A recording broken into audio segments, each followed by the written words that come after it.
Hello I'm back with my view. நான் பார்த்த படம் Dhurandhar the revenge part. So part 1 வந்து நெட்ஃப்ளிக்ஸில் ஸ்ட்ரீம் ஆகிட்டு பார்ட் 1 பார்த்துருக்கோங்க, அப்போ தான் பார்ட் 2 உங்களுக்கு புரியும். ஸோ பார்ட் 1லேயே இந்த சீன்லாம் அந்த இந்தியன் இன்ஃபார்மர் தெரிஞ்சுன்னு சொல்லி அந்த பாகிஸ்தான்காரங்க கொள்கிற சீன்லாம் ரொம்ப கஷ்டமாக இருந்துச்சு.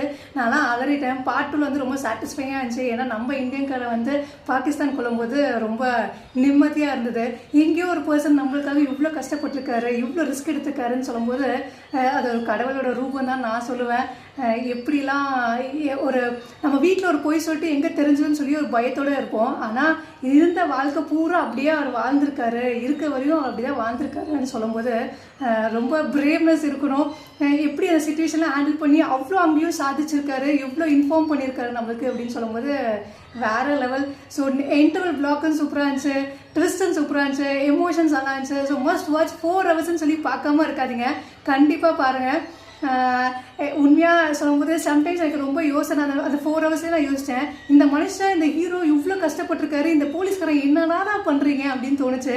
அந்த லாஸ்ட் மினிட்ல அந்த ஹீரோ காப்பாற்றுக்க ஒரு சீன் வரும். அந்த இந்தியன்காரன் வந்து பாகிஸ்தான் கால் பண்ணுற சீனு, அப்போ தான் ஒரு கூஸ்பன்ஸ் மூமெண்ட் வரும். டே நாங்களாம் இந்தியன்டா, என்ன வேணால் சாதிக்கலாம்டா, ஒரு காலையே எப்படிலாம் அலறிட்டோம் அப்படின்னு சொல்லி ரொம்ப சூப்பராக இருந்துச்சு அந்த சீன்லாம். ஸோ மஸ்ட் வாட்ச் அண்ட் தியேட்டர்ஸ்ன்னு நான் சொல்லுவேன்.